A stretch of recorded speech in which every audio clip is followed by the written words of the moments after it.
Well, hello, everybody. How are you doing? Today is day 72 of the Leadership and Duplication Challenge, which is the program we've been working on for quite some time. And, today, Wednesday, Eric, what I'm doing is I'm recreating these classes, right, from Eric Worre and helping you get little tidbits of really great, powerful instructions from the greatest leader. And today I actually had two trainings, and the first training wasn't with Eric, it was with doTERRA.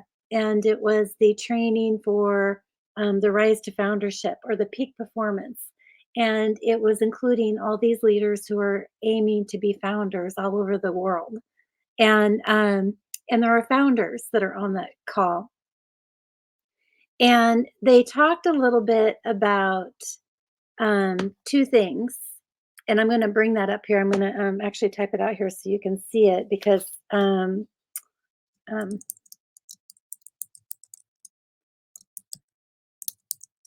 so basically, the focus was, I'm gonna bring this up here, sorry about this, you guys. Jumping around here a little bit. But the focus here on today's training with doTERRA on the peak performance was talking about what are your struggles with and obstacles that you have as far as being a leader? Like, what are some of the hardest parts of being a leader? And a lot of people wrote in the chat things like people, getting people to do what they're supposed to do, or um, getting people to show up on classes, getting people to do things, right? And another thing was mindset, or what do you do on a daily basis to be effective? What are some of the personal training and development you do? How many classes you do? I mean, all these things that people were typing in, tons and tons of different things. And it really boils down to um, what your mindset is around all of that stuff.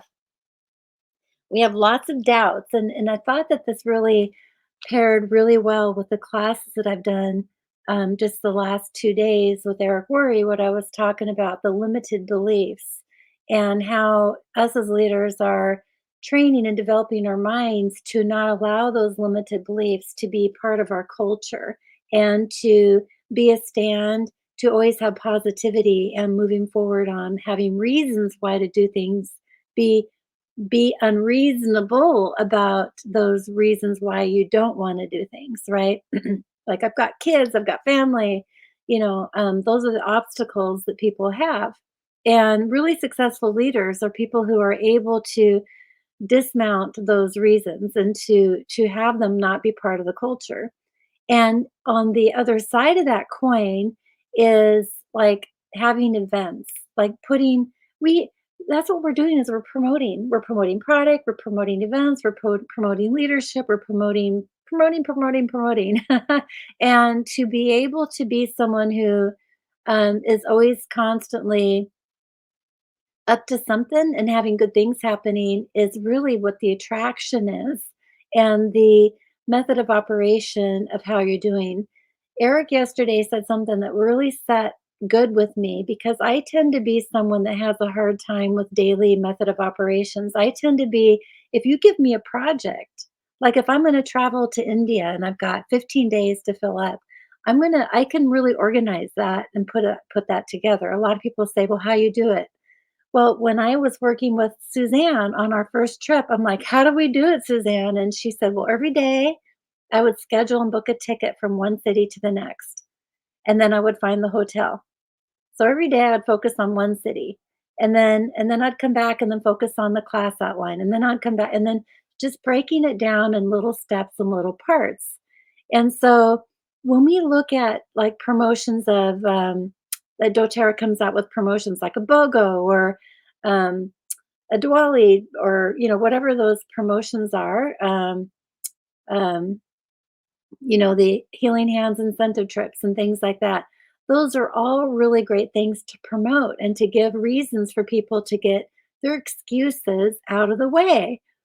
And it has you always be inspiring and pushing people to be beyond what their limitations are. And limitations could be as simple as, "I can't teach a class." Oh my gosh. like, you know, and you believe in them so much that teaching a class, you know what it was like the first class you taught. You were scared out of your mind. And so, but now you're probably somebody who can teach class just in there with her eyes closed. And so, what I want you to think about is the time, attention, and energy on where you're spending. And so, today at the doTERRA Peak Performance class, a gentleman by the name of Justin, S-U-A, Sue, he deals with major sports professionals and people who um, are looking for personal development coaching and things like that. And so doTERRA really felt like it would be great to do a whole series of personal development coaching with inside of this Rise to Foundership, which I think is brilliant because in the past when I've done things like Silver Club or the Diamond Club, that there was no training. It was just like, okay, here's the game and go out there and do it. And I'm like, well, I thought there was going to be some support or mentorship happening. And I really want to be mentoring our teams because I learn too. I have lots of growth I need to do. And as we rise up together, we all can learn from each other. And so when we look at what makes leadership hard in that question, um, think about these doubts are not bugs, but they're features that come with the territory of leading. And so knowing how to discount or talk people out of their doubts or their concerns is the pathway to leadership. You follow, like when you talk about a chef versus a cook, like you can have a cook at a restaurant just cooking, and he looks up recipes and he follows the recipes and he cooks that, right? Or you can have a chef that is someone who is very profound. It's an art. They know the flavors really well. They know how to blend the flavors in. They can really make a masterpiece on the plate. That's the difference between us doTERRA leaders and a customer. We all use the product, but what we are doing is we're really entrenching ourselves into the flavors, the uniqueness of each oil, how they blend together, all these things and how they support our body, right? And so as you're looking at that, there was an example he gave of a chef that was really famous. I forget what city he was in. And really, really just a master at making recipes and dishes. And he could write a book because he's so good at it. He probably did write books, I don't know. And but then one day he discovered that he had tongue cancer, cancer of the tongue. Like he can't, and a side effect of that cancer is he's no longer to have taste in his tongue. And so how does a chef work with not having taste but still be a masterful chef? Well, he can surround himself with all these people to help taste the food, all these people to help him put things together, right? But he decided to make the dishes make noise, like sizzle and be effervescent and have flames to them, if you will, to actually have like a 3D experience with this dish. And so, color, all these different things that are all taking on a whole nother level of an experience of eating the food. And so when you look at that as a doTERRA leader, what is that level of creativity that you're bringing to your leadership to be outside of the box, to be able to add more excitement and flavor and a creativity to your presentations, to your inviting, to your promoting different programs and stuff like that, right? I just love that analogy. It's just really powerful.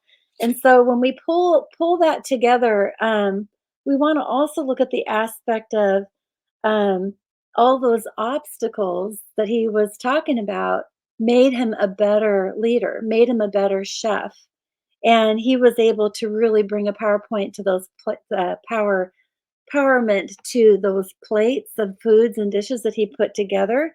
Um, but when you break that down and what he did, it was time. What did he spend his time doing? What it was, he could have felt sorry for himself. No, he chose to take the time that he had and put attention to what could make it better. Okay. And then he put the energy towards that. So now that's a simplistic way of describing that. Now let's break down time. What do you do right now to maximize your time? What are you doing on a daily basis to maximize your time? So put in the chat below, what are you doing with your time? And, some people in the group talked about time blocking, um, promotional mental support, exercising, shared Google calendars. I mean, like, really seriously, how are you maximizing your time? And if you were to get twice as much time in the day to be able to do twice as much things, what would that be like for you? So when you have the same amount of time, we'll have 24 hours in the day, no matter if you're in India, if you're in the United States, or South Africa, or Dubai, it doesn't matter where you are in the world. We all have the same amount of time in a day. And those obstacles that you put up in front of you, like going on social media, wasting time doing all these things, can really suck your time, right? So you want to be able to maximize your time, learn to say no, set up boundaries. And if you have 20 very, very important things to do in a day, then you want to have a hit list of breaking down what are just those three things. And if you get four things done, yeah, you can have more things on your list, but just really highlight those three things you can get done in a day so you can have a win. Now, the next thing you want to focus on is energy. You want to ask your, or excuse me, attention. You want to ask yourself, where does your tension go? Do you get pulled all different directions? Like, I've been working at the Suicide Prevention Center and working with these new people. They've got three pillars that they have: a youth resource center where there's kids and activities going on. Then they've got the crisis center where there's serious stuff going on. And then they got the counseling pillar of that where people are coming and going for their daily counseling or the weekly counseling sessions. And it's chaotic. And we're trying to put a policy and procedures manual together to be able to help organize us. It's kind of like, what comes first, the chicken or the egg? You're trying to get this to organize this, but you can't organize it because you're too busy doing this, right? And so, where is your attention being pulled that has you not get this done so you can do better at this? What do you do to make sure you're focusing on the most important things? And like, are you working on money producing activities?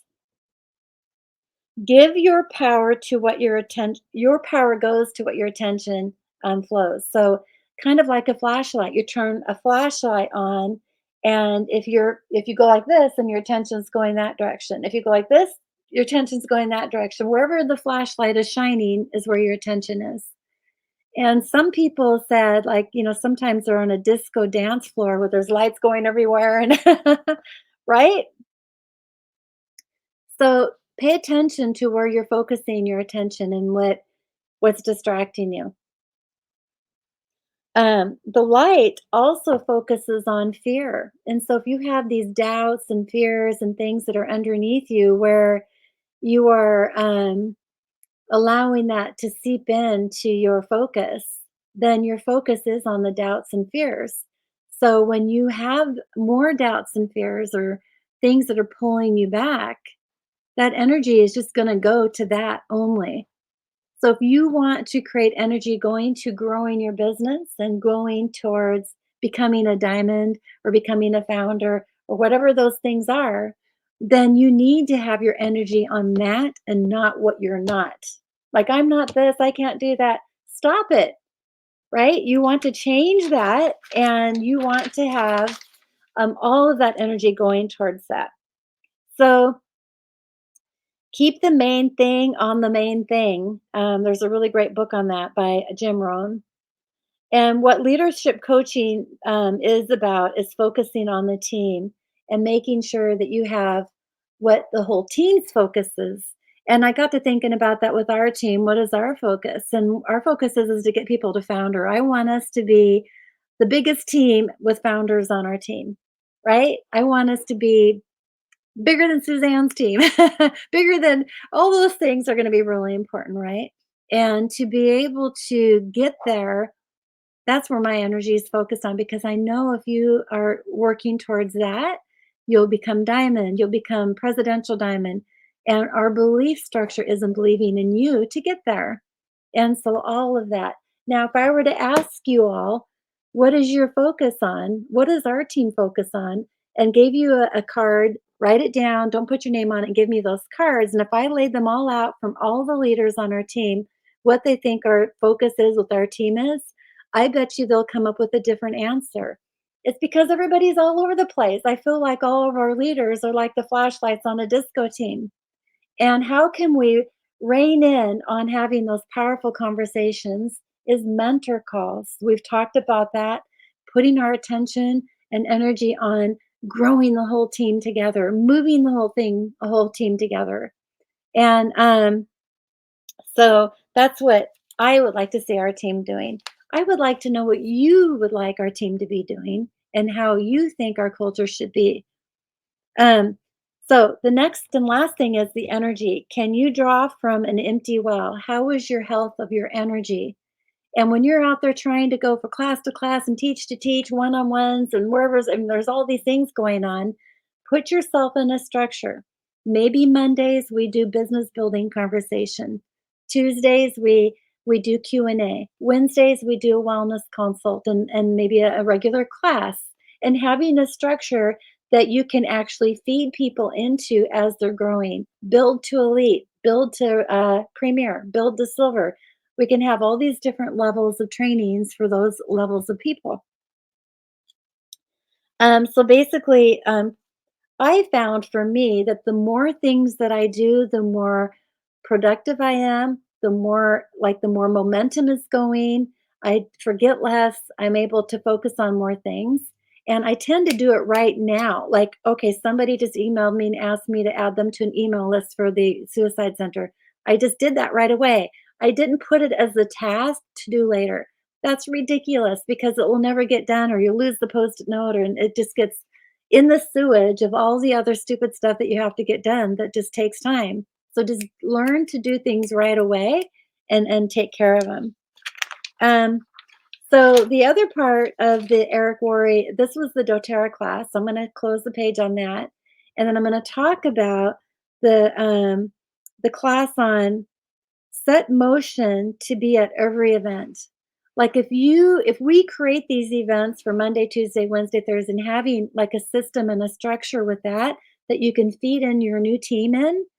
I would love for like maybe someone to teach Monday's class and then someone teach Tuesday's class, so we have that consistency. And that will help you grow. If you bring one person into those classes, that could be $1,000 for you by the end of the year if you keep doing that. Every person you bring, you will grow your team. If you allow them not to show up, then you have nobody showing up. You have no team. So consider that if you invited 100 people to the team, to the classes, then you have this ongoing training. You're using me to be able to help grow and expand your team powerfully while you're out there prospecting and doing that. We can layer and work together with our strengths so that way you can move forward. This morning, I had a introduction to essential oils class for my India team, and 2 people showed up. And okay, not to compare it to other teams, some people have 50 people show up, 60 people show up. I'm looking forward to having more and more people as you guys are building your teams together showing up. For United States, I have a class tonight on Wednesday, and we're going to talk about our BOGOs. We have a BOGO promotion going on. So we're going to talk about all the oils and how they can use them and all this different stuff and really get the excitement around it, right? We're going to create this energy and create this momentum because energy is the physics of motion. And so when I push a pin, it will keep rolling, right? But if I don't push the pin, it won't. So when you push one thing or one energy, one event, when you're pushing those things, you're going to get more energy. So let's create massive energy and let's have everybody invite and really ramp up that. If you only have 10 minutes in a day, then do that in the first thing in the morning and get that out of the way. I will bet and guarantee you that you will have more momentum going even if you just did 10 minutes. But if you can think about, oh, I got 2 hours or I've got 8 hours or I've got all day, I'm all in, I'm just doing everything I can. You only have now. Every day you have, put your energy towards that, towards growing and doing everything you can. Put your time and your attention to create that energy. Okay, so I hope this was helpful, you guys. I just wanted to try to make this brief, but let's power up and we'll talk to you soon. Thanks.